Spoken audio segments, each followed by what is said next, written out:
In the ever-evolving landscape of our world, a new contender has emerged. The Delta variant of the coronavirus is making its presence felt across the globe, proving itself to be a formidable opponent in our ongoing battle against this pandemic. In the United States alone, the nation has been hit with 4 consecutive days of over 20,000 new COVID-19 cases, largely attributed to the highly contagious Delta variant. This variant appears to have a particular affinity for areas with low vaccination rates, fueling concerns about localized surges in infections. The Delta variant has taken a stronghold in Mississippi, causing outbreaks in various settings. While death rates haven't seen a spike yet, health officials are bracing for a potential rise, as death numbers typically trail behind case numbers. In light of this, the Center for Disease Control and Prevention has issued an advisory for all adults and children exhibiting upper respiratory symptoms to get tested for COVID-19, irrespective of their vaccination status. It's crucial to understand that fully vaccinated individuals should still feel protected against severe illness, and breakthrough infections are not likely to be a significant source of virus spread.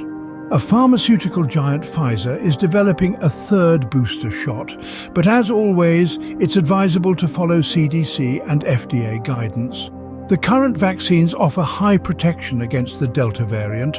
While immunity may wane over time, they remain effective at preventing severe disease, hospitalization, and death. Moving on to the impact on schools, the B.1. 617.2 variant, which is found in 54 countries, has been causing outbreaks in British schools. This has heightened concerns about its spread among children. Though there's no evidence to suggest that these new variants cause more severe illness in children, the fact that children are currently excluded from vaccination programs in most countries is a cause for concern. As more adults get vaccinated, children may constitute a larger proportion of cases. The greatest risk lies in the possibility of children bringing the virus home and transmitting it to more vulnerable individuals. However, this risk is gradually reducing with the progress of vaccinations.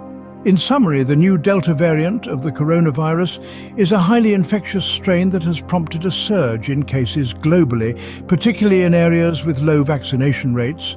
Symptoms are similar to the original strain and include upper respiratory issues. Protection against severe disease and hospitalization remains high with the current vaccines.